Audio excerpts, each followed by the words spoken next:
नमस्कार, अटेंशन में आपका स्वागत है और मैं हूं आपके साथ मनोज वर्मा। मध्य प्रदेश में कांग्रेस और भाजपा की सियासी जंग चरम पर पहुंचती दिख रही है। छिंदवाड़ा की धरती पर जब गृह मंत्री अमित शाह ने हुंकार भरी तो तय हो गया कि इस बार कांग्रेस के सभी मजबूत किलों पर भाजपा हमला बोलेगी। अमित शाह ने कमलनाथ पर प्रदेश को लूटने खसूटने का आरोप लगाया। सीएम शिवराज ने भी कमलनाथ पर निशाना साधा और कहा कि कमलनाथ कपटनाथ और झूठनाथ हैं, रोज झूठी घटनाएं करते हैं। उन्होंने छिंदवाड़ा की जनता से आह्वान किया कि कमलनाथ की छुट्टी करो। कमलनाथ ने जिस छिंदवाड़ा मॉडल का साल 2018 के चुनाव में प्रचार किया था, उस पर भी सीएम शिवराज ने तंज कसा। इससे साफ हो गया है कि कांग्रेस के सबसे मजबूत चुनावी क्षेत्र में अब आर पार की जंग होने वाली है। क्या अमित शाह की छिंदवाड़ा में एंट्री से कमलनाथ का तिलिस्म टूटेगा और अमित शाह को टक्कर देने के लिए कांग्रेस क्या रणनीति अपनाएगी, ये जानेंगे। लेकिन पहले देखिए ये रिपोर्ट।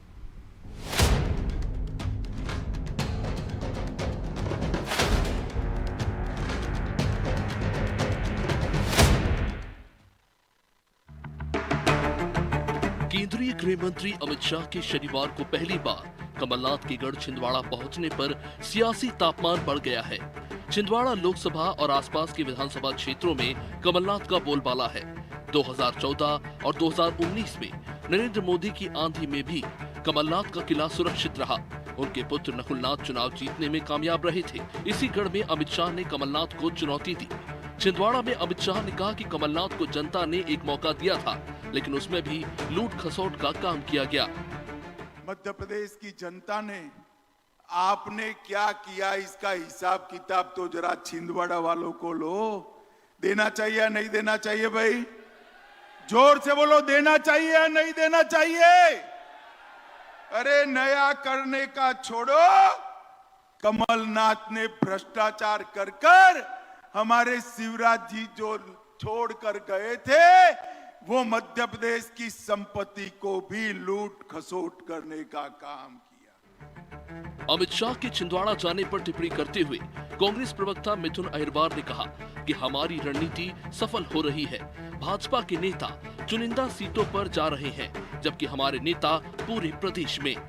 देखिए, भारतीय जनता पार्टी बहुत बड़े भ्रम में है। छिंदवाड़ा ऐसी सीट है जो कि न केवल लोकसभा के रूप में कांग्रेस पार्टी के पास लंबे समय से, बल्कि सभी वहाँ की विधानसभा सीट है और वहाँ का महापौर भी हमारा, क्योंकि मानसिकता कांग्रेसी छिंदवाड़ा की है। और ये अच्छी बात है कि भारतीय जनता पार्टी के राष्ट्रीय नेता और प्रदेश के नेता वहाँ जा रहे हैं। हमारी रणनीति सफल हो रही है कि हम जहाँ पूरे प्रदेश में चुनाव लड़ रहे हैं, वहीं भारतीय जनता पार्टी के बड़े बड़े नेता केवल छिंदवाड़ा में सीमित होकर के अपने आप को छिंदवाड़ा तक सीमित रख रहे हैं। तो लगा लें पूरी मेहनत, न छिंदवाड़ा आपके हाथ में आएगा और उसके चक्कर में पूरे मध्य प्रदेश की जो आप उपेक्षा कर रहे हैं, तो मध्य प्रदेश भी आपको आने वाले समय में जवाब देगा। छिंदवाड़ा आप हाथ में ले नहीं पाएंगे और पूरा मध्य प्रदेश आपके हाथ से फिसल जाएगा। छिंदवाड़ा में सीएम शिवराज ने कमलनाथ को कपटनाथ और झूठनाथ कहा। भाजपा की रणनीति अब कमलनाथ को निशाना बनाने की है। उधर कांग्रेस भी अब सीधी लड़ाई पर उतर आई है। ब्यूरो रिपोर्ट, अनादि टीवी।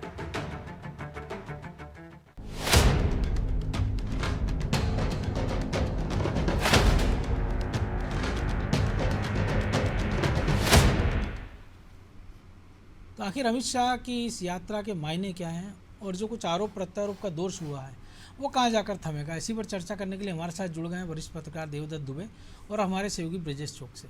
वो स्वागत है दुबे जी आपका अनादि टीवी में।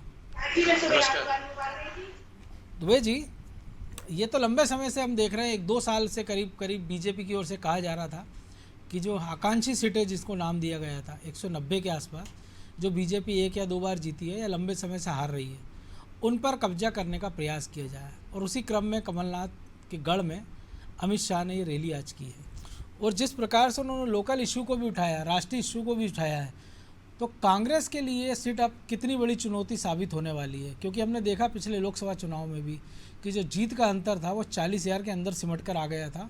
और जो जानकार लोग हैं वो ये कह रहे थे कि अगर जो बंटी साहू जिनको चुनाव लाया गया था कमलनाथ के खिलाफ, अगर वो नकुलनाथ के खिलाफ मैदान में होते तो शायद नज़ारा कुछ और होता। देखिए, जिस तरह से भाजपा के सबसे बड़े रणनीतिकार अब छिंदवाड़ा के मोर्चे पर आ गए हैं, तो निश्चित रूप से कमलनाथ और कांग्रेस के लिए मुश्किलें तो बढ़ाने वाला है। ये जो लक्ष्य तय कर लेते, जैसे पिछली बार उन्होंने 29 जीतने का किया, तो उसमें गुनाह में सिंधिया भी चुनाव हार गए थे। लेकिन जिस तरह से अभी परिस्थितियां हैं पार्टी के पास, उसमें अभी बहुत कुछ करने को बाकी है। दूसरा, प्रदेश में किसकी सरकार बनती है 2023 में, क्योंकि लोकसभा का चुनाव 2024 में होगा। और छिंदवाड़ा ऐसी सीट है जो केवल एक बार हिट विकेट हुए हैं कमलनाथ, जब उन्होंने इस्तीफा दिला के पत्नी का चुनाव लड़े तब वो हारे। नाथ का जी। तो और जब से वो लगातार जीत रहे हैं, तो इतना आसान भी नहीं है, क्योंकि वहाँ जो उनकी जमावट है, आखिर जो बूथ जीतने की बात भाजपा या कांग्रेस करती है, तो अभी उनके सब जगह तैनात है लोग। अब भाजपा कितनी उसमें जमीनी जमावट कर पाती है, कितना ये दिखा पाते हैं कि हम छिंदवाड़ा मॉडल को तरह ही हम इससे और ज्यादा बढ़ के काम करेंगे। अभी इसमें लंबी यात्रा है और इस पर बहुत कुछ डिपेंड करेगा कि 2023 में प्रदेश की किसकी सरकार बन रही है। लेकिन आप उसका कंपैरिजन क्यों कर रहे हैं? हम 23 में तो हमने देखा था कि कांग्रेस की सरकार बनी, लेकिन जो नतीजे आए थे हमने देखा कि वो तो कुछ और ही कह रहे थे। बीजेपी को 58% वोट शेयर मिला था, जो कि सीधे सीधे 10% ज़्यादा हो गया था विधानसभा के मुकाबले, और 28 सीटें बीजेपी ने जीत ली थी, और वही बड़े मार्जिन से। जो सबसे कम मार्जिन से हारी हुई सीट थी वही थी छिंदवाड़ा। और जो हमने देखा कि सिंधिया भी हारे थे तो 1 लाख से ज़्यादा वोटों से हार गए थे। भोपाल की हम बात करें, दिग्विजय सिंह 4.5 लाख वोटों से, वीडी शर्मा की बात करें 3.5 लाख वोटों से जीते थे चुनाव। यदि कमलनाथ मुख्यमंत्री नहीं होते या कांग्रेस की सरकार नहीं होती, तो फिर छिंदवाड़ा का क्या होता? जो कम मार्जिन में बची है, क्या वो बच पाती? क्या ऐसा भी सोच सकते हैं आप? बिल्कुल। हाँ, तो छिंदवाड़ा के संदर्भ में हम कह रहे हैं कि प्रदेश में 2023 में किसकी सरकार बनती है, ये भी बहुत कुछ डिपेंड करेगा। और अब देश जिस तरह से ध्रुवीकरण की राजनीति की दौर में पहुंच गया है, अब छिंदवाड़ा वैसा अछूता भी नहीं रहा। अब जो हवाएं हैं वो सब जगह की वहां भी पहुंचने लगी, प्रवासी पक्षियों की तरह। अब आदान प्रदान सूचनाओं का होने लगा है। आदिवासी वर्ग प्रदेश का किस तरफ जा रहा है, ये भी छिंदवाड़ा सीट पर बहुत कुछ निर्भर करता है, क्योंकि कमलनाथ अब तक जो जीते आए वो आदिवासियों को साध ही रहे हैं, चाहे वो गोंडवाना गणतंत्र पार्टी हो और चाहे जैस हो। तो इसमें अभी मैं जो कह रहा था कि अभी बहुत कुछ होना बाकी है, अभी तो शुरुआत हुई है। भाजपा ने जिस तरह से पिछले 1 वर्ष में गिरिराज किशोर को वहाँ कमान सौंप के, और कई बार ऐसे प्रयास किए हैं भाजपा ने, जब प्रहलाद पटेल को भी लड़ाया था तब भी अच्छी टक्कर हुई थी, केवल 1 बार सफलता मिली है। तो सतर्क भी हो गए कमलनाथ और नकुलनाथ की, अब भाजपा का पूरा फोकस इस पर है, तो वो भी जोर लगाएंगे। तो अभी बहुत कुछ होना मनोज जी बाकी है जी। ब्रजेश जी, बहुत कुछ होना बाकी है। उसको इस तरह से भी हम देख सकते हैं कि जो हमने पहले भी देखा था, कमलनाथ ने जिक्र किया था कि वो चुनाव नहीं लड़ेंगे क्योंकि एक जगह बंधने का डर है। तो एक मनोवैज्ञानिक बढ़त लेने के प्रयास में बीजेपी कि कमलनाथ को अभी से उनके गढ़ में इतना सादा घेराबंदी कर दो कि वो जो उनके प्रवक्ता कह रहे थे कि तो साहब पूरे प्रदेश में घूमेंगे, कि वो जहाज के पंछी की तरह थोड़ी थोड़ी दूर उड़ें और वापस लौट के जहाज यानी छिंदवाड़ा में लौट आएँ। देखिए मनोज जी, कमलनाथ की ताकत क्या है? कमलनाथ की ताकत छिंदवाड़ा है। जिस छिंदवाड़ा मॉडल को लेकर वो प्रदेश में पिछले 2018 में हमने देखा कि माहौल बनाने की कोशिश की थी कि हम छिंदवाड़ा मॉडल लेकर आएंगे पूरे प्रदेश में। और छिंदवाड़ा जहाँ से कमलनाथ आते हैं, जहाँ से लगातार चुनाव जीतते रहे हैं, वो जीते, उनकी पत्नी जीती, उनका बेटा जीता, तो वो एक मॉडल है, वो उनकी ताकत है। यदि कमलनाथ छिंदवाड़ा का जो रोल मॉडल बताते हैं तो वो उनकी अपनी ताकत बताते हैं कि मैंने उसको कहाँ से कहाँ पहुँचा दिया। उससे वो प्रदेश के मतदाताओं के बताने की कोशिश करते हैं कि मैं ऐसा ही छिंदवाड़ा की तरह पूरे प्रदेश को बनाना चाहता हूँ। हालांकि आज शिवराज जी ने उस पर तंज कसा है कि कमलनाथ जी का बस चले तो वो तो कहते हैं कि पाताल कोट भी मैंने ही बनवाया है। तो जो काम वहाँ हुए हैं और जो फोकस बीजेपी ने किया है निश्चित तौर पर। लेकिन जो जिक्र करा अमित शाह ने भी कहा, उससे जुड़ी एक बात कही, उन्होंने ये कहा है कि जो छिंदवाड़ा का विकास हुआ है वो तब हुआ है जब मध्य प्रदेश में बीजेपी की सरकार है। बिल्कुल। तो वो तमाम चीज़ें, चाहे नामकरण से लेके आदिवासियों को उन्होंने मैसेज दिया, वहाँ से आदिवासी बहुत संख्या में छिंदवाड़ा सीट पर। उन्होंने ये बताया कि किस तरह से राष्ट्रपति बनाकर सम्मान किया इस समाज का, किस तरह से आदिवासियों के लिए सरकार काम कर रही है। वो काम जो हुए हैं, जो विकास हुआ है, वो बीजेपी के शासनकाल में हुआ। आदिवासियों को सम्मान देने से, उनके नायकों को सम्मान देने से लेके उनकी विकास की योजनाओं तक। छिंदवाड़ा कोई ऐसा नहीं है मनोज जी कि इस पर कोई इस किले को कभी फतह नहीं कर पाई हो बीजेपी। एक बार इसमें सेंध लगा चुकी है। किला तो हमने देखा अमेठी का भी ढह गया। बिल्कुल। तो ऐसा कोई अभेद किला नहीं है राजनीति में, लोकतंत्र में। सोनिया गांधी को देख लीजिए, राहुल गांधी को देख लीजिए, इंदिरा गांधी को देख लीजिए, तो ऐसे दिग्गज हार गए।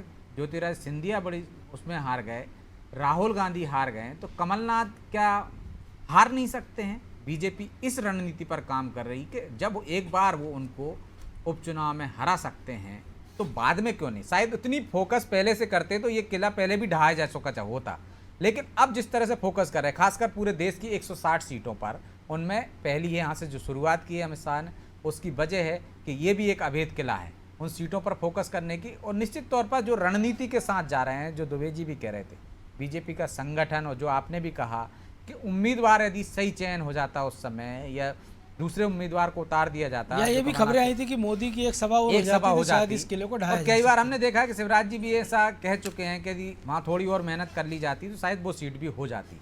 तो जो एक कमी रह गई थी उस कमी को दूर करते हुए बीजेपी वहाँ पे मेहनत कर रही है।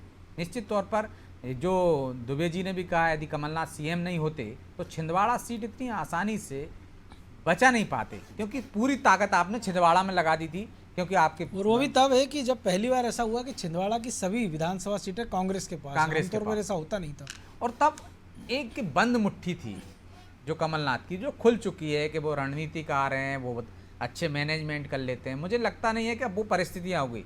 जो छिंदवाड़ा की सीटें पाँचों में, वो भी पहली बार मुझे लगता है कि कांग्रेस के पाले में गई हैं, इससे पहले बीजेपी के पास भी आती रही हैं। तो वहाँ पे जो ऐसा नहीं है कि आसान नहीं है, इसलिए अमित शाह ने वहाँ से इस चुनावी शंखनाद का ऐलान किया उन 160 सीटों का कि इस किलो को भी हम इस बार फतेह करेंगे। 2023 में यहाँ से जो सीटें हारे हैं वो सीटें भी जीतेंगे। तो 2023 के परिणाम से बहुत कुछ तस्वीर साफ हो जाएगी कि छिंदवाड़ा की परिस्थितियाँ क्या रहेंगी। और वैसे भी हमने देखा है मतदाताओं का मूड अब, और मतदाताओं के जो विचार हैं, जो समझ बढ़ गई है मुझे लगता है लोकतंत्र में, कि मध्य प्रदेश में क्या विचार रहते हैं उनके, किसकी सरकार होनी चाहिए और केंद्र में किसकी सरकार होती है। इसके उदाहरण हमने देखा 2018 में मध्य प्रदेश में बीजेपी को हार का सामना करना पड़ा और कांग्रेस दहलीज तक पहुंच गई सत्ता की, भले ही कुछ मार्जिन से पहुंची हो, लेकिन देखिए आप 28 सीटें 29 में से बीजेपी जीत जाती है और एक सीट बमुश्किल बचा पाती है कांग्रेस। तो ये परिस्थितियां हैं। अब लोकतंत्र में, जब लोकतंत्र में लोग समझदार होते हैं, परिपक्व होते हैं, मतदान का प्रतिशत बढ़ता है तो निश्चित तौर पर उसका असर दिखता है।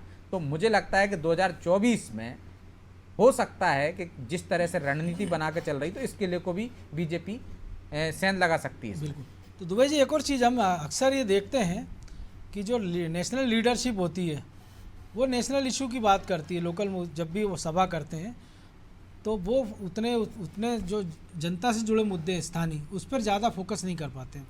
ये सिलसिला हालांकि प्रधानमंत्री नरेंद्र मोदी ने शुरू किया था, लेकिन बाकी के राष्ट्रीय नेता इससे बचते हैं। लेकिन आप पहली बार देख रहे हैं कि जब उन्होंने स्थानीय मुद्दे की बात की अमित शाह ने, कि उन्होंने कहा कि कन्हार बांध कॉम्प्लेक्स में जो करप्शन हुआ है, कि बिना आपने काम के पेमेंट कर दिया, आपने रोज़गार नहीं दिया, आपने युवाओं को बेरोजगारी भत्ता नहीं दिया, आपने वृद्धावस्था पेंशन नहीं बढ़ाई, संबल योजना, तमाम सारी स्थानीय जो इशू थे उसकी उन्होंने बात की। और नेशनल इशू पे भी बात की कि देखिए मोदी सरकार में सुरक्षा बढ़ी है, हमने राष्ट्रपति बनाया आदिवासी द्रौपदी मुर्मू को, 370 की वो बात की, उन्होंने 3 तलाक की बात की है। तो यानी डिफरेंट रणनीति के साथ, कि केवल वो जो स्थानीय लोग उसको सुनने आए उसको ये ना लगे कि राष्ट्रीय इशू को उन्होंने एड्रेस किया और जो जनता के मुद्दे हैं इसके बारे में राष्ट्रीय नेताओं को कुछ पता ही नहीं है। तो ये कनेक्टिविटी बढ़ाने का एक बेहतर जरिया और जिसके अच्छे परिणाम आने वाले दिनों में आ सकते हैं। देखिए, अमित शाह भाजपा के सबसे बड़े रणनीतिकार इसलिए ही माने जाते हैं कि वो चुनावी दृष्टि से जमावट करते हैं।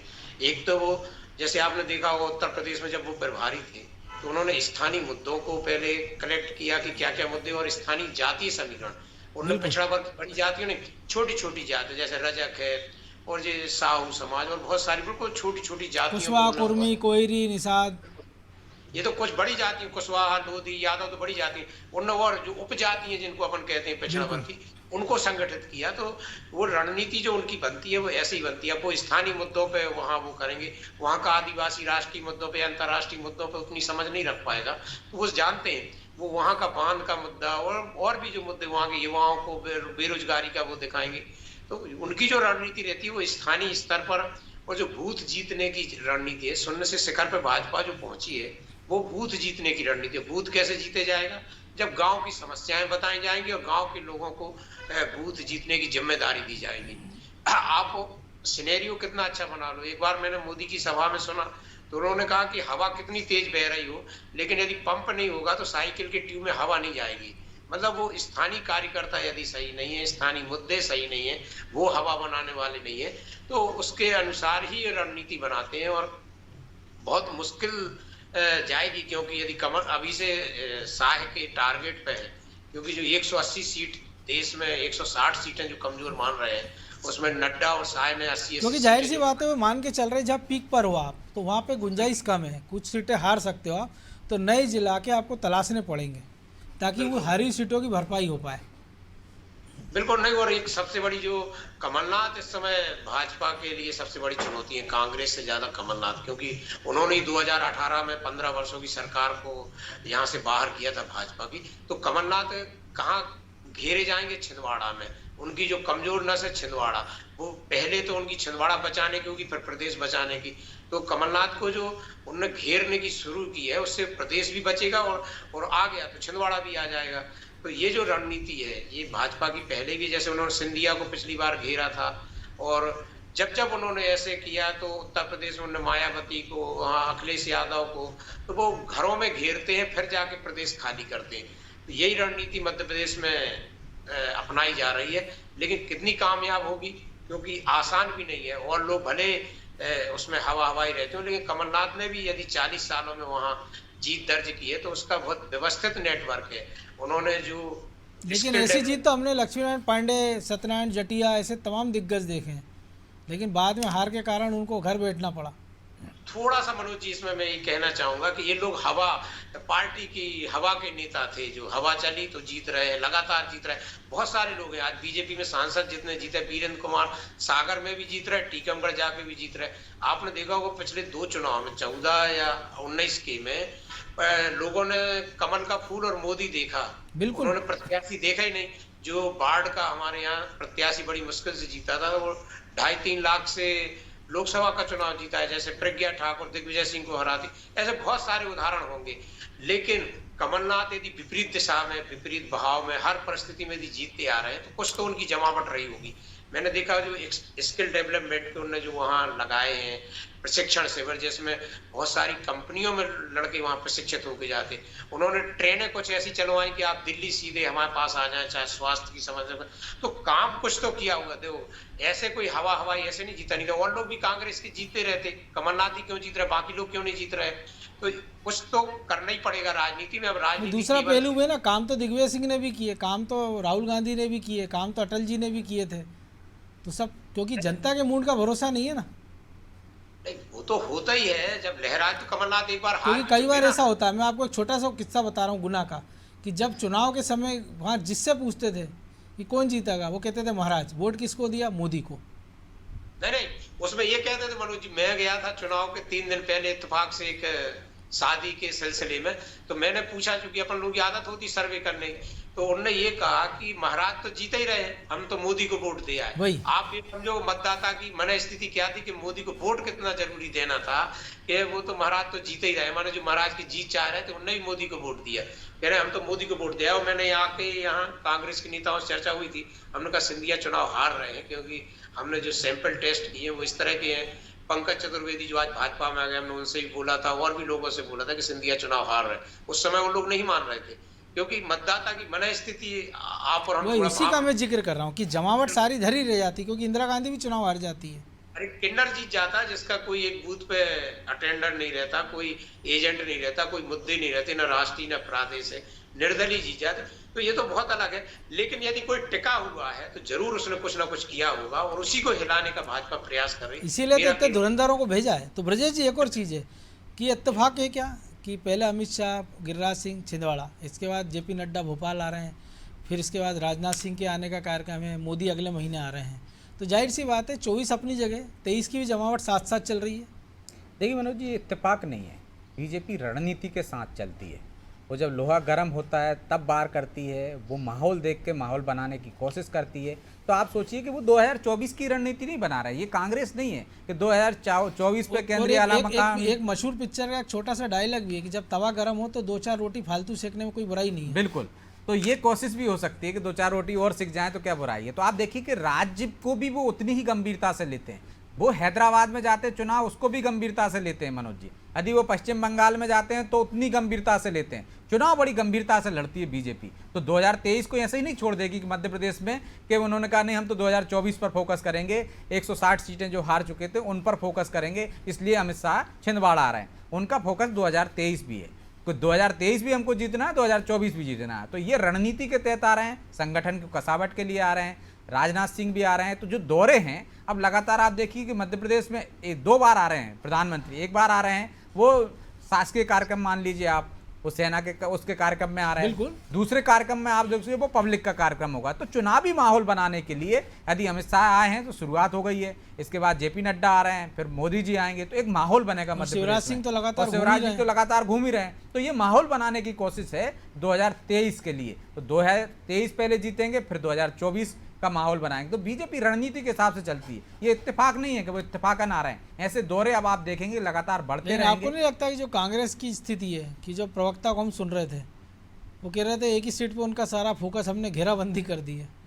देखिए घेराबंदी तो जो दुबे जी कह रहे थे कि कमलनाथ की जा रही, जो उनकी ताकत है वो पहले कोशिश करेंगे कि जो उनकी सुरक्षित सीटें हैं वो तो बची रहें। तो वो मध्य प्रदेश की बाकी सीटों पर फोकस करने की जगह पहले वहाँ फोकस करेंगे। और जो आपने जिक्र किया था, जब भोज दिया था तो खुद कमलनाथ जी ने स्वीकार किया था कि वो मध्य प्रदेश में पूरे में दौरा करना चाहते हैं, छिंदवाड़ा में घिरे नहीं रहना चाहते हैं। तो मुझे लगता है बीजेपी उसी रणनीति से काम करती है, पहले भी करती रही है, इसमें कोई नया नहीं है। तो छिंदवाड़ा में पर उनका फोकस है, हारी हुई सीटों पर फोकस है। इसका मतलब ये नहीं है कि बाकी सीटें भी बीजेपी ने छोड़ दी।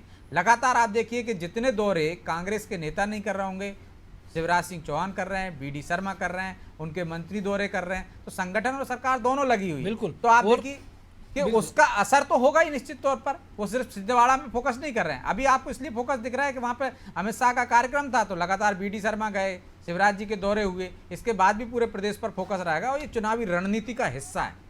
बिल्कुल। और देखिए चलो जो कुछ घटेगा छिंदवाड़ा में या बाकी प्रदेश में उस पर भी हमारी नज़र होगी।